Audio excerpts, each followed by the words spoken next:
All right. Good morning, Chair Postman, Member Vollendroff, staff, and guests. The lobbies are open and the recording has begun.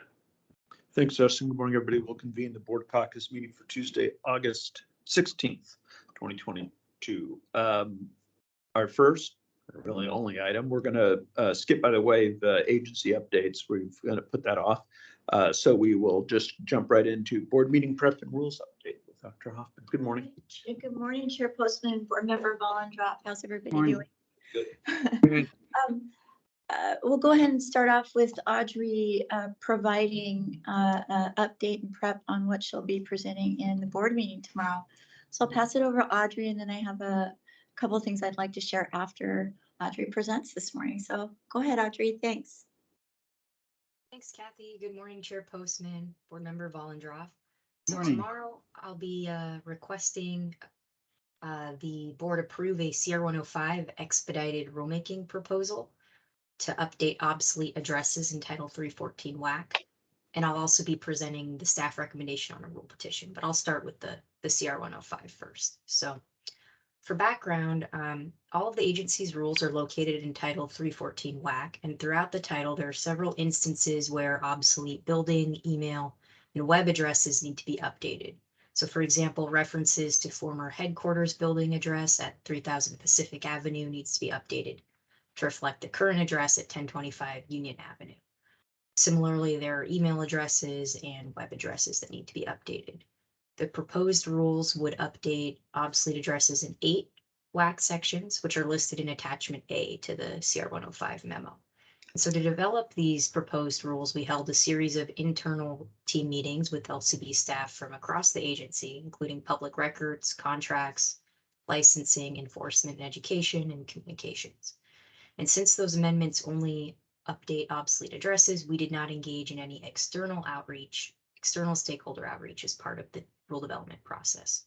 However, the public will have the opportunity to comment once the CR 105 is filed. So the proposed amendments will ensure that the agency's rules contain accurate address information, which will benefit licensee staff and the public by improving transparency, consistency in our rules, and access to resources. So in terms of timeline, if the CR 105 is approved tomorrow, I'll file it with the code advisor and the formal comment period will open. Notice will be published in the state register on September 7th, and since it's an expedited rulemaking process, no public hearing will be required. The public comment period will end on October 24th, and that's 45 days after the publication of the CR 105. So once that formal public comment period ends, and that 45-day period is over, if no substantive changes need to be made, the earliest the board could consider the final rules would be October 26th, which would place the effective date in November. Are there any questions on the CR 105? Did you talk with board adjudication staff? Were they part of those gatherings? They were not a part of the project directly, but information was sent out more broadly internally. Great, good, thanks. No questions for me. I have no questions. Great, so I'll move on then to the rule petition discussion. So tomorrow I'll also be presenting the staff recommendation on a rule petition the board received from Eugene DeMesa on July 11th, 2022. And in Eugene DeMesa's request, he's requesting the board adopt a new rule allowing cannabis producers to package their own products to sell directly to retailers because, quote, without this rule, producers have no way to get cannabis to retail market. They're forced to sell to processors, allowing processors to be gatekeepers to the retail market, end quote. So the issue presented by this petition is whether the board should initiate rulemaking to consider allowing cannabis producers to package their own products and sell those directly to retailers. Under the statutory framework in RCW 6950.325, so that's the RCW that creates the cannabis producer, processor, and retailer licenses. The licensed producers, processors, and retailers each have separate and distinct privileges. So producers are authorized to produce cannabis for wholesale to processors and other producers, while processors are authorized to process, package, and label cannabis products for wholesale to retailers and processors. So the petition request to allow producers to package their own products would be in direct conflict with the statute. Under the current statute, the producer license doesn't authorize packaging or sales, which Eugene de Mesa is requesting. While it's possible for a single entity to hold both a producer and a processor license, the underlying license types are still statutorily required to be separate and distinct. The board isn't authorized to adopt rules that conflict with statutes, and since this request would require statutory changes, those would really need to be taken to the legislature, or of course, to the voters through the initiative process. For this reason, agency staff do not recommend initiating rulemaking as requested in the petition. So that concludes my presentation. I'm happy to answer any question. I don't have any. None? Okay. Good. Okay, that's all the updates I have. So I guess I'll pass it back to Kathy. Okay, great. All right, thanks very much for that, Audrey. I really appreciate it. I just wanted to touch briefly on really the next board meeting, not tomorrow, but the board meeting on the 31st, and the number of recommendations that staff will be bringing to you regarding rule petitions and what we might be recommending, and then how that ties into rule development in general.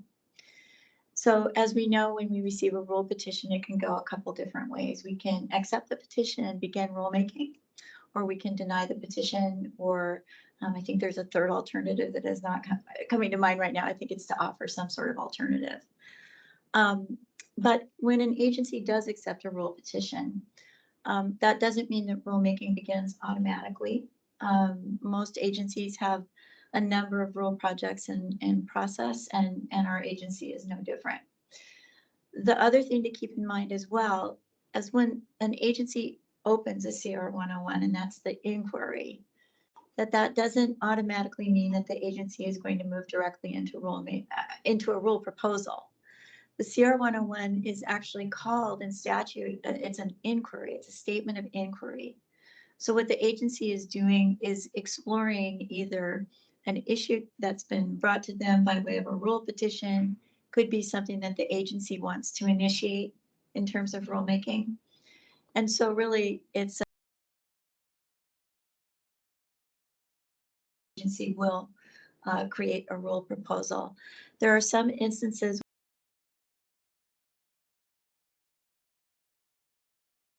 mandated by the legislature to engage in rulemaking, or we receive some sort of court order that requires us to do the same.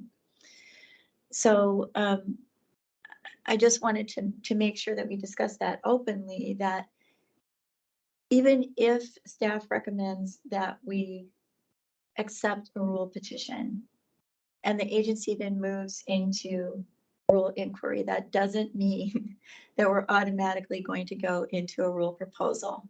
We really are going to be exploring, the issue potentially raised by a petition or by some other factor initiated by the agency. So I just wanted to bring that to caucus today and ask if there are any questions, talk that through if there are any. Any questions on that, Jim? So, Yeah. I mean, I think I get it. And I mean, when we get a petition, we do at least a quick conversation and look at it, but we don't really explore it beyond that. And so what you're saying is to accept the board would accept that first step. We open a more formal inquiry, which just gives us an avenue for stakeholder input, research. Right. And then we have the next threshold is, okay, do we want to move to actual proposed rule? Because 101 is not a proposed rule. It's just, we're going to go look at it, right? Exactly. Yeah, I think it's a good idea. I mean, again, I think one of the big questions is capacity.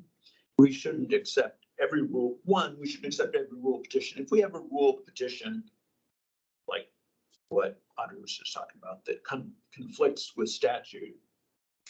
There's not a lot for us to talk about. Very much, right? Right. Okay.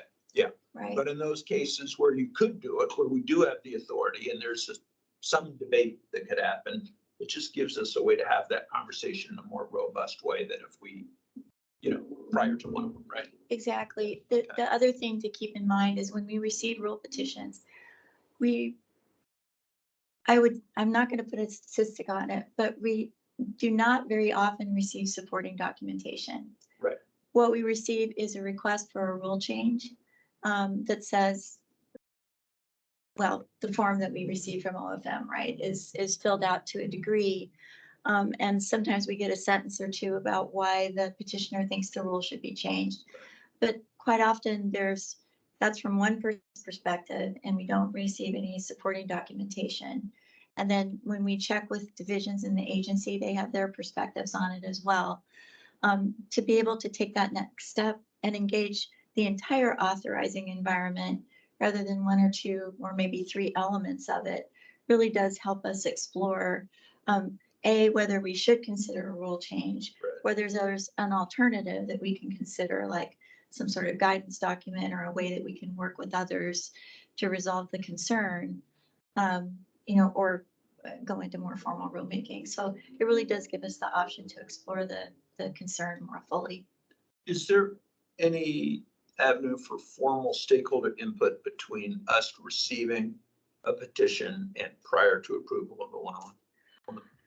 There isn't a formal process for that. Yeah, rule So petition. someone might reach out if they hear us Yeah. and say, we have this petition, but we don't advertise it. We don't. That's true. Yeah, okay. Yeah, and that has happened where folks say, and I think it was after the last board meeting, we received an email from someone wanting to comment on a petition. And we just thanked them and took it under advisement, but it doesn't advise, I would say, how the agency is going to, the kinds of recommendations that staff will create. And that first step, if the board does approve one of these, does that kick any timeline into play? It doesn't, and there's nothing in the Administrative Procedure Act that requires us to act within a certain period of time. So if a rule petition is accepted, we will analyze it and prioritize it based on the other works in progress and works that we know will be in progress, in terms of how they impact a community or the community or our authorizing environment as a whole. And my last question, I think, is if the board approves an inquiry, is there then let's say we decide not to go into rulemaking, do we take a action saying we're not going into rulemaking? We do. Oh, okay, you don't Yeah, just we put it do. on the shelf and move on? Yes, we withdraw it. Okay. And okay. there's a process for Gotcha. that where I think we've done a couple of those. Yeah. Now that's it. Where we And just, we've withdrawn past the point of inquiry. we have, Yeah. we have. You can withdraw at any point with the exception of the 103, Right. the rule option. Okay. Right, Okay. right. Good. All right. Well, like I said, capacity is one of the questions, so we'll just leave that up It to you is. to tell us when. Sure, I will. If there, but if there's not a clock that's set when we do it, at least accepting it allows that avenue, but Right. it may not happen right away. Right, and then there's other things we look at, and then that is, do we have other projects that we could perhaps look at the issues of a petition with as one lump or one larger project, because the issues are similar. So that's something that we think about as well when we're thinking about moving rules forward. Yes. Good. Any other questions? Because I have one other thing I want to bring up really quickly. No, I'm good.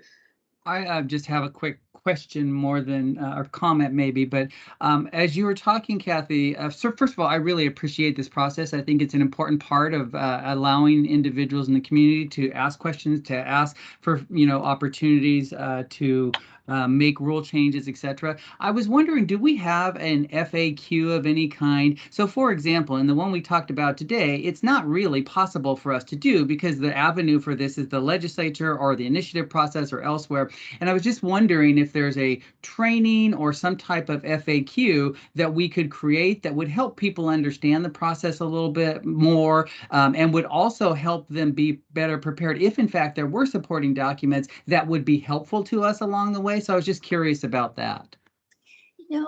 I don't think we have that on our website, an FAQ that goes along with our rulemaking processes. So that's And I don't know whether that's a good idea or not. I just bring it up as a matter of questioning this morning as I was, listening to you. Yeah, let's take a look at. There's a description I know, but I Yeah. don't know. Yeah, it's worth looking at. Yeah, that's a great Especially given suggestion. the increase in. The petitions that we're increase, getting. yes. Yeah, that's where I You was know, it going. would be worth, yeah, let's take Yeah. a look. Looking into that. Okay, great. Okay. Thank you. Anything else? I had one other thing Yes. I wanted to share, just, and I hope I can make this brief, but a question arose last week around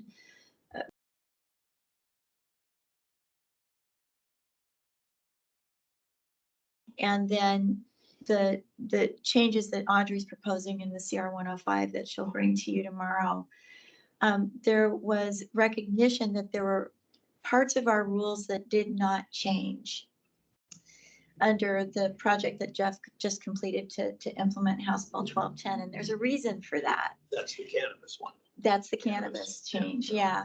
So we do have a number of rule sections open to implement the social equity work. And because that work started before House Bill 1210 passed, and Jeff began the expedited rulemaking process for that, we can't have two rule sections open at the same time. So those licensing sections were excluded from the work that Jeff did to do the word change, and they will be changed as part of the social equity work moving forward. So there was some concern that people saw the word marijuana kind of sprinkled through WAC 31455, but there's a reason for that. And that is because we can't have the same rule sections open at the same time to do different things to them. Okay. So those sections will be updated, you know, assuming that we're able to move to adoption in September of social equity rules.